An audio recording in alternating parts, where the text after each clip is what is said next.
E a reflexão do público, de quem tinha poucas pessoas negras na peça e quem tem acesso à cultura em Jataí, né? Até onde nossas iniciativas culturais chegam na cidade. Eu queria parabenizar, né, todos que estão envolvidos com a peça, o esforço, o empenho. Viver de cultura no Brasil é algo bem desafiador, mas eu acho que talento existe em todos nós, mas apesar da falta de incentivo que existe, ainda bem que existem leis como essa que carregam cultura, né, e conhecimento para todas as pessoas, inclusive para mim. Muito obrigada. Eu acho que devia ter mais peças de teatro, eu acho que falta, não sei se é porque eu gosto muito, mas eu acho que falta.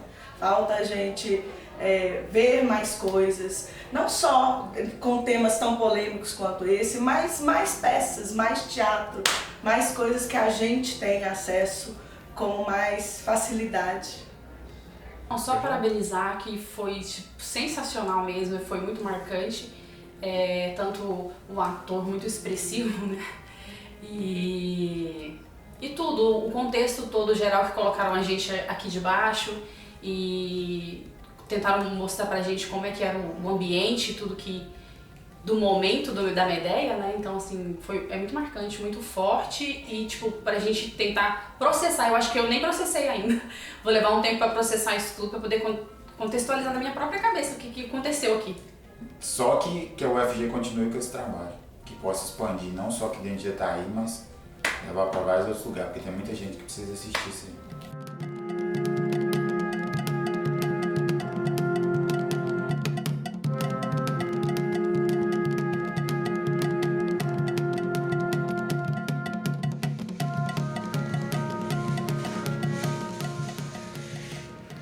Medéia! Digo...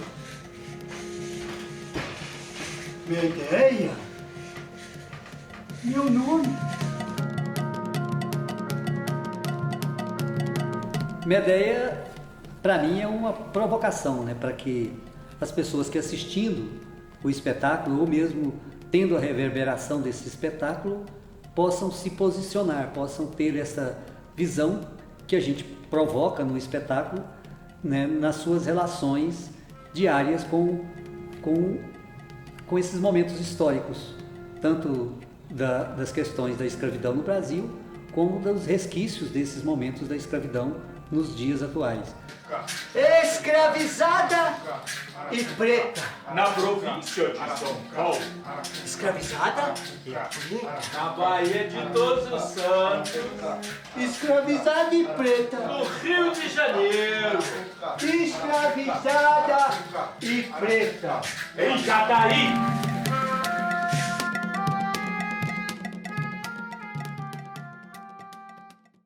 Mas existiu escravidão em Jataí, tem um passado relacionado à escravidão em Jataí, e o material que a gente trabalha foi nos indicando para isso. Né? Mas aí, mais uma vez, a gente esbarra, por exemplo, na própria construção da historiografia em Goiás. Por muito tempo, a historiografia em Goiás reproduziu uma ideia de que nós teríamos uma escravidão que era uma escravidão benevolente, branda, que era uma escravidão menos violenta do que em outras localidades, porque nós tínhamos um outro tipo de produção econômica. O que as fontes não nos indicam. Identificamos nos nossos trabalhos que a escravidão nessa região tem características muito próximas daquelas com atividades econômicas voltadas para agropecuária. Eu busquei trabalhar com alforrias. E aí, procurando algumas informações, eu cheguei no censo de 1872, que foi o primeiro recenseamento do Brasil, e esse recenseamento vai apontar que 17% da população jataiense nesse período era escravizada. E aí isso é um índice muito alto para uma paróquia que tinha relações econômicas de subsistência, agropastoril, né, sem muitas relações econômicas com outras províncias ou até mesmo com a capital do estado. No mestrado, já no segundo momento, eu fui pensar como é que a literatura ela narra a história jataiense, né? Como é que a literatura memorialista, o romance histórico, principalmente o livro do Basileu Toledo França, ele inventam uma história da cidade, baseada numa história das elites, né, principalmente as famílias Vilela, Carvalho Bastos. Como esses sujeitos chegam com uma história anterior à cidade de Jataí, mas que para a população negra esse lugar ele é inexistente. Sim, a gente consegue ver esses resquícios da escravidão no preconceito, no racismo, no dia a dia, nas formas com que as pessoas se tratam. E, inclusive, infelizmente, nas piadas que são contadas, e aí esse racismo que vem dessa escravidão, ele é presente nos nossos dia a dia, com certeza. A gente pode notar claramente a questão do racismo estrutural, a gente pode citar a questão de você ainda verificar que o negro ainda está fora das profissões mais importantes, ele ocupa as profissões mais inferiores ainda.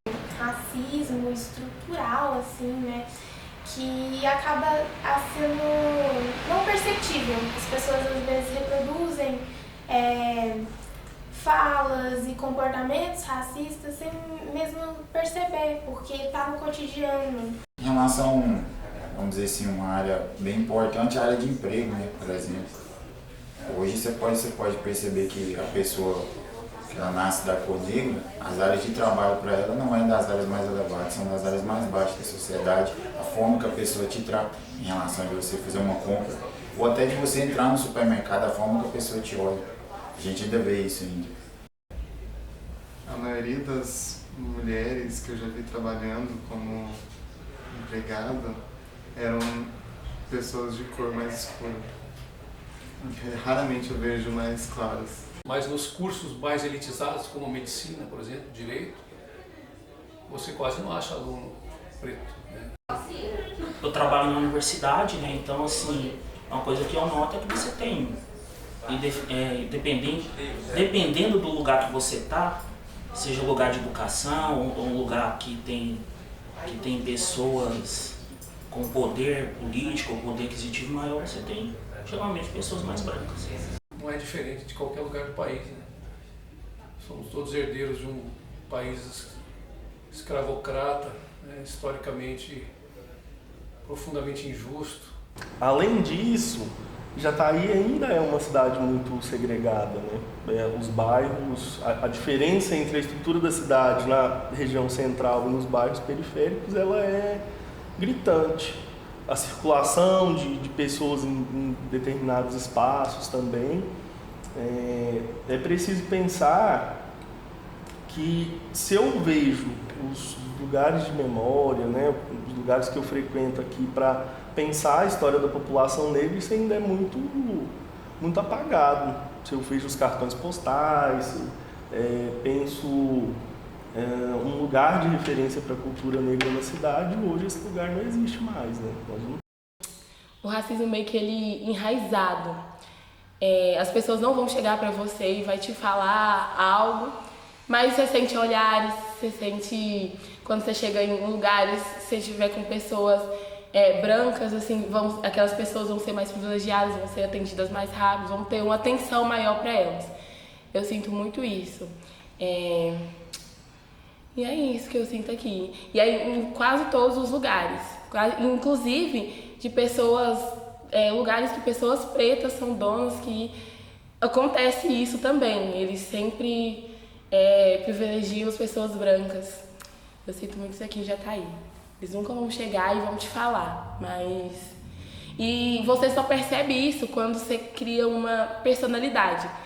Se você for numa favela, o negro vai estar lá. Se você for num presídio, o negro vai estar lá. Não porque ele não tem capacidade, né, de se tornar um ser melhor, mas é porque, infelizmente, nossa sociedade tira o direito do negro evoluir e se tornar uma pessoa melhor.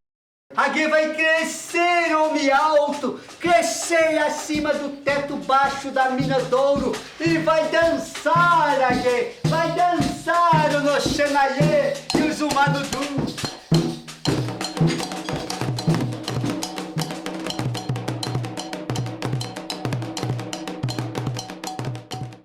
Eu acho ele muito forte ainda. Eu acho muito forte a briga nossa enquanto professor. Ela é grande, igual a luta da Medeia lá, porque o pessoal não enxerga nas coisas que se faz no dia a dia como racismo. É muito comum. Então, o racismo velado, lá atrás que você tinha me dito, os alunos ali, o nosso meio, eles não enxergam aquilo, é simplesmente uma brincadeira. Mas eram brincadeiras, como falando da forma do cabelo, e forma de brincadeira, achando que tava engraçado. Já chegaram a falar que eu era bonita, só faltava alisar o cabelo, que só faltava cuidar do cabelo, porque meu cabelo tava bagunçado. Brincadeiras como esse jeito.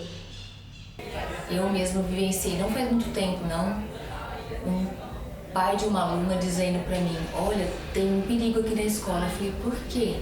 Ele falou, porque tem um homem estranho. Quem era um homem estranho? Era um monitor de alunos que era negro. Se ele fosse branco, ele seria estranho? Só o fato dele ser negro, né, tornou-se aquilo algo discriminatório.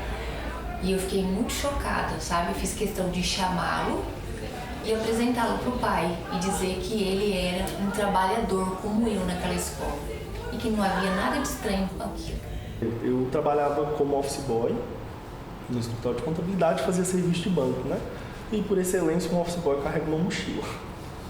E aí eu fui impedido de entrar com essa mochila no banco pela segurança. A porta ali apitou, revistou a mochila, mas não liberaram a minha entrada. Eu peguei o que eu precisava resolver no banco, né? Fui aguardar o atendimento. E aí logo em seguida uma mulher branca entra no espaço, né? Adentra o espaço com a sua mochila. E aí eu estava nesse início da universidade, assim, onde erguer a voz é um ato contra o racismo, é um ato de coragem, né? Você precisa estar consciente, confiante, né? Com coragem para fazer isso. E aí eu fui questionar o porquê eu não tinha, porque eu não tinha podido entrar com a minha mochila, né? E ela sim. E aí eles não souberam dizer, disseram que era um protocolo do banco, mas ali foi um momento de tomada de consciência de que, olha, eu não posso sofrer isso aqui calado, não posso ver situações acontecendo sem me manifestar. E aí acabou que ali naquele momento eles deram desculpas, mas não conseguiram dizer o que tinha acontecido, apesar de eu saber nomear naquele momento, né? Mas você consegue perceber só quando você estuda mais um pouco, aprofunda mais um pouco, porque se você não formar essa personalidade, você não vê que acontece isso aqui, você acha que é uma coisa normal, mas não é. Só depois que você vai adquirindo conhecimento que você vê como que as coisas funcionam aqui. Então, isso foi uma virada de chave para dizer assim, olha, não no sentido de conscientização racial, mas no sentido de, olha, eu não posso ver essas situações acontecendo e ficar calado a partir do que ocorre comigo, né? Não é só comigo. Mas se a gente volta aí para as questões do tempo da infância, na escola, o racismo ele está aí no cotidiano, né? Ele te afeta e te mina desde a infância. Não tem como nomear apenas um evento. É perceber que essa cidade ela é permeada de racismo, na medida em que você... será que você vai ser bem atendido se você sentar na choperia rodeio? Hoje o negro é escravizado, mas de uma certa... A forma que ele é escravizado hoje é diferente daquela época. Os meios de escravidão daquela época mudaram totalmente, mas se eu for pensar nesse caso, relativamente ficou elas por elas, vamos dizer, 6 por meia dúzia. O sofrimento, ele no sentido que a peça tenta demonstrar, né, ele é sempre o mesmo, é um sofrimento que parte a partir da exploração do outro, né, da diminuição do outro como sendo algo inferior, um objeto, né, algo que possa ser explorado. As pessoas dizem que é velada, mas dizer que é velada não quer dizer que é velada. A violência escrachada do mundo, isso não é uma coisa velada. É a gente que tá tão desensibilizado com a brutalidade que a gente simplesmente não observa a profundidade do racismo hoje em dia. Eles não veem isso e é muito complicado, eles não conseguem enxergar, por mais que a gente aborde os assuntos didaticamente. Outro dia eu comentava com eles dentro de sala, porque assim, É fácil para um aluno a gente discutir ali e na hora que você cobra, por exemplo, uma questão, ele responde o que a gente discutiu. Mas na cabeça dele não mudou. Na prática dele, do dia a dia, não mudou.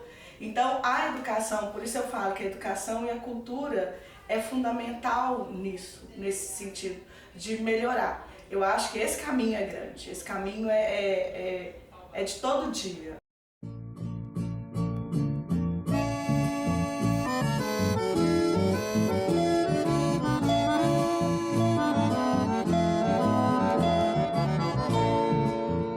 Não sei se dou gargalhadas ou se começo a chorar, se eu canto ou se eu grito tentando desabafar a explosão adormecida que se esconde em meu peito. Por inveja existe gente que me falta com respeito. Não me dão sequer direito de querer quem quer me amar. Se a diferença de cor me proíbem de gostar, falam tanto desaforo, inclusive palavrões. Não respeito o amor que surge entre um par de corações. Olha, é perceptível sim os resquícios. Eu acho que eu vou partir principalmente do campo da cultura, assim, né? Quando o nosso Clube 13 de Maio aqui, ele foi demolido, foi esvaziado, né, de certa forma, do sentido social dele, que é um clube da população negra. Um clube que foi demolido para a construção do SESC. Os dois, tanto a cultura quanto a espiritualidade, né, essa coisa toda, porque querendo ou não, a gente tem que se apegar a alguma coisa que é maior do que a gente, porque senão a gente desaba, né? Eu acho que se a gente não se apegar a alguma coisa que é muito maior, e a cultura tá aí para poder auxiliar a gente a se expressar, a se soltar e a estar em sociedade, né? Porque nós somos todos seres sociais, de uma certa forma a gente tem que estar um pelos outros, e se não for através desses meios, eu acho que é muito difícil também. Eu, sendo de religião de matriz africana, eu acho super importante. Eu acho que a peça deveria ser mais divulgada, porque desmistifica muito e fala um pouco da origem, de onde surgiu, que era através dos sons dos atabaques, através de ervas que os escravizados desmistificavam, curavam os seus e passavam adiante a sabedoria.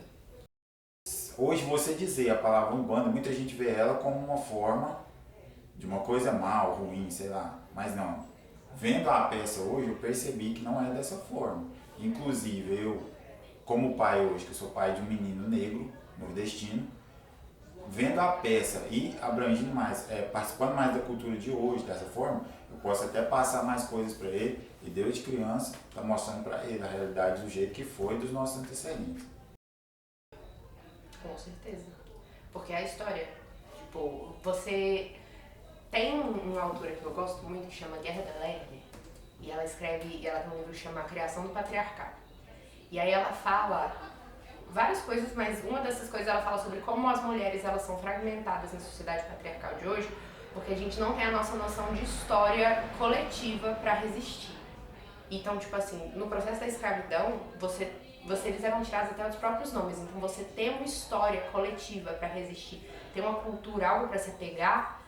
Isso às vezes era tudo que você tinha, ou a religiosidade. Isso às vezes era tudo que você tinha para não ficar louco ali na profundidade da vida. Então, às vezes era isso, era a morte, em todos os sentidos. Porque houve um apagamento, um roubo, tanto da cultura quanto de religião. Então, é bom trazer de volta para lembrar como realmente era e mostrar também como foi essa violência de apagar e roubar a cultura e a religião. Eu atualmente tenho pensado como a população negra tem escrito a história local.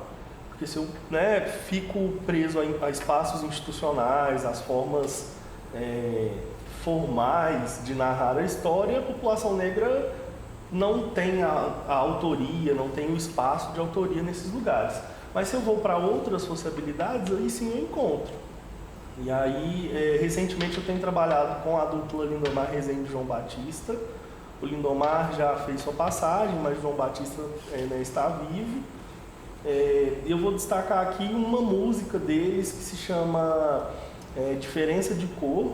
É a música que é título, né, do álbum que eles lançaram em 1978, durante a ditadura militar, na efervescência do movimento negro no Brasil. E tá claro lá, né? Tem um verso que questiona se nascer negro é defeito. A composição não é do Lindomar Rezende e João Batista, mas é de um circuito de compositores aqui da cidade, que eu tenho começado a mapear, mas é um indício de que as questões raciais elas têm sido tensionadas pela população negra no decorrer do tempo, né?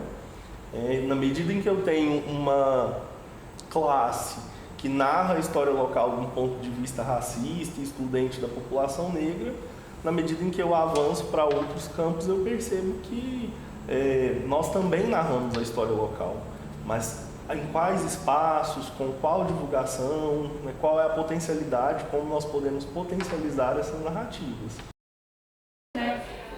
Quando começa os batuques, né, as danças que remetem às religiões de matriz africana, a gente fica até arrepiado. As ervas ali que remetem também, é tudo muito bonito, é muito assim, é muito condizente com a peça, porque a peça ela retrata a questão da cultura negra e isso aí está diretamente relacionado. E eu acredito que se a gente não vier a reforçar esses aspectos culturais que remetem à nossa cultura, o preconceito vai continuar existindo, principalmente em relação à religião negra. Porque as pessoas que talvez não tenham um pouquinho de conhecimento e veem aquilo lá, ainda relacionam com coisa má, com coisa negativa. Não conhece a espiritualidade, não conhece o quão maravilhoso são as religiões de matriz africana. Eu, por conhecer um pouquinho, já entro ali e já fico emocionada. Para mim aquilo ali é lindo, maravilhoso. Mas se uma pessoa que não tem conhecimento e vê, ainda interpreta de forma negativa. Mas assim é melhor, Aguê. Bicho castrado não põe no mundo outro bicho que será igualmente castrado. Eu não sei se tenho culpa, se tiver eu desconheço. Quem nasce com pele negra só recebe desapreço. Na linguagem dessa gente envolvida em preconceito, mas pergunto em desabafo: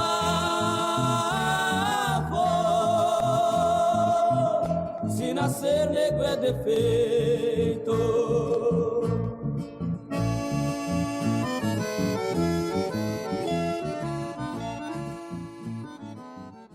Eu vou recorrer lá de novo à Lei 10.639 de 2003, que é a lei que obriga o ensino de História e Cultura afro-brasileira e africana entre os dispositivos dela. É uma lei bem curtinha, mas entre os dispositivos obriga isso. O que é importante em relação a essa lei? Há alguns autores, por exemplo, que leem ela como um primeiro dispositivo decolonial ou descolonizador, que é uma das primeiras leis que obrigam de fato com que a gente revise a forma como nós estamos ensinando a história da população negra no Brasil. E aí, quando eu estou falando história da população negra, eu não estou me referindo apenas à disciplina de história, né? Mas eu estou me referindo a todo o conjunto de conhecimento, principalmente conhecimento pensado para a educação básica. E, posteriormente, né, as diretrizes para a implementação da lei foram documentos extremamente importantes que nos ajudaram, que nos ajuda, na verdade, a pensar como que nós podemos, dentro da educação básica, reescrever talvez essa história da população negra, né, de uma forma mais ampla. Eu acho que existe, que é trabalhado na educação, mas ainda assim de uma maneira muito superficial. Eu acho que poucos são os momentos que se faz uma reflexão sobre essas questões na sala de aula a não ser como parte do próprio professor, ou que o professor tem de alguma maneira introduzir esse conteúdo na aula, né? Não existe uma organização, talvez, do poder público ou da própria Secretaria de Educação para poder fazer momentos em que isso seja trabalhado. Na parte de educação, eles só lembram dessa parte próximo ao dia 20 de novembro, que é porque eles têm que cumprir a lei, né?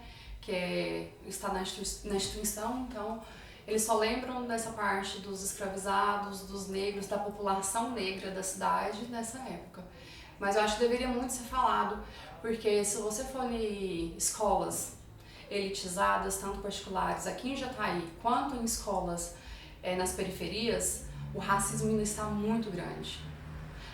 Eles sofrem racismo por conta da religião, por conta da vestimenta, por conta do cabelo, por conta da pele, por conta de muita coisa. Então, assim, existe muito racismo hoje. Eu acho que deixou a desejar um pouco a educação. Porque eu mesmo tenho educação e não vim sabendo das coisas que aconteceram na festa. Eu vim sabendo bem pouco, inclusive. Adequadamente as questões de justiça e igualdade racial? Eu sou professora e infelizmente a nossa educação ainda não vem de encontro. Os professores não estão preparados para abordar isso aí. Tem professor que ele nem sabe, desculpa a fala, mas tem professor que não sabe nem o que é Umbanda, quando mais desigualdade social. Não tem consciência de desigualdade social, não tem consciência social. Como uma pessoa vai trabalhar desigualdade social se ele não tem consciência social? Tem professor que acha que lugar de preto é na cadeia. E ele passa isso para o aluno. Ao invés de ele falar de consciência social, empatia, ele passa o quê? Preconceito, racismo, estigmas, estereótipos. Confunde ainda mais a cabeça do aluno e propaga ainda mais preconceito. Infelizmente, a nossa educação, ela não muda, ela continua numa caixinha e sinceramente, eu tenho tanta tristeza de ser professor e ver muitos colegas meus ainda que a mentalidade desse mãezinho. Medonha! Cães e homens mandei do teu menino atrás. Mandei cor de ferro. Ele vem de pendurado, sem testículos, sem olhos. De noitinha. Vai até teu menino de noitinha. Um punhado de erva no campo rupestre. Põe erva na boca do teu menino, Medeia. Mata teu menino, Medeia.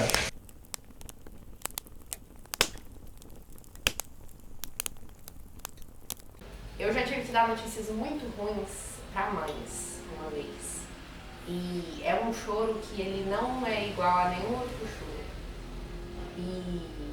E aí você vê, tipo, Medeia, você pega a Medeia recebendo a notícia de que o filho dela vai ser castrado, depois vendo ele ser capturado, depois ela conversando com o Jazão. E você pensa na realidade das mães hoje, aqui, de tipo, ter que falar várias vezes em defesa dos seus filhos não serem ouvidas, ou os filhos serem só vistos como problemáticos na escola, sendo que tem todo um contexto que leva eles a isso. Eu vejo muita similaridade, eu vejo hoje na peça. Eu achei a peça impactante. Certo. Desde a personificação, né, de Medeia, a questão do sofrimento físico e mental que aquela mãe trazia em torno do contexto histórico e da escravização das pessoas de modo geral. Então, eu fiquei muito presa na Medeia enquanto mãe, porque todo mundo que é mãe é uma coisa que fica encarnado na gente para sempre. Então, assim, A Medéia, como qualquer mãe, queria que o Agê dela fosse grande. Qualquer mãe quer que o Agê dela seja grande, que ele rompa as barreiras, que ele siga um caminho. E ela tentou de tudo, foge, sai daqui, encontra seu caminho. É o que mãe faz a vida toda. É que o filho saia, cresça. E aí quando a gente olha ela na tentativa de desse Agê dela no...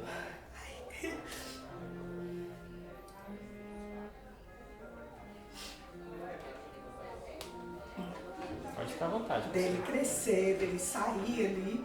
Então, quando ela viu que ia se repetir e que ele iria viver numa escravidão, ela enxergou a morte como um caminho. E assim, não tem uma mãe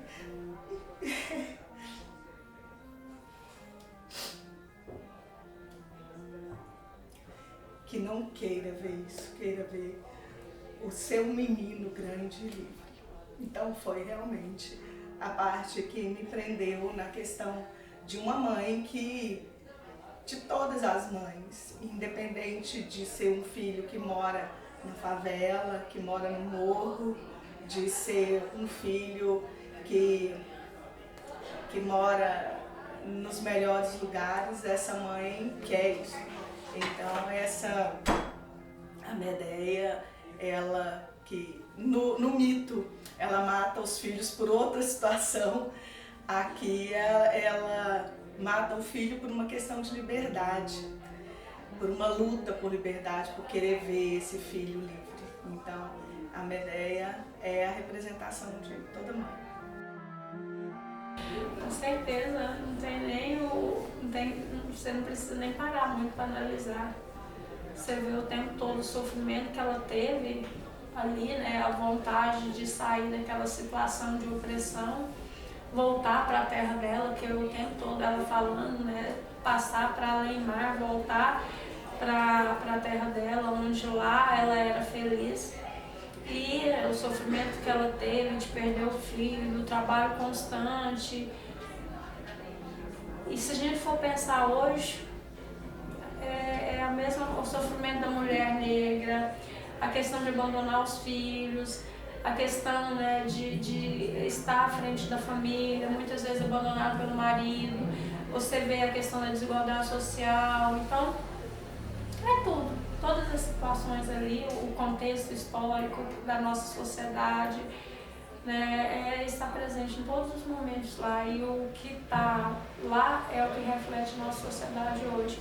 A marginalização do negro, a condição que a população negra ainda vive, né, esse racismo que se propaga de forma velada, porém ela está aí, por ser velado dói mais ainda.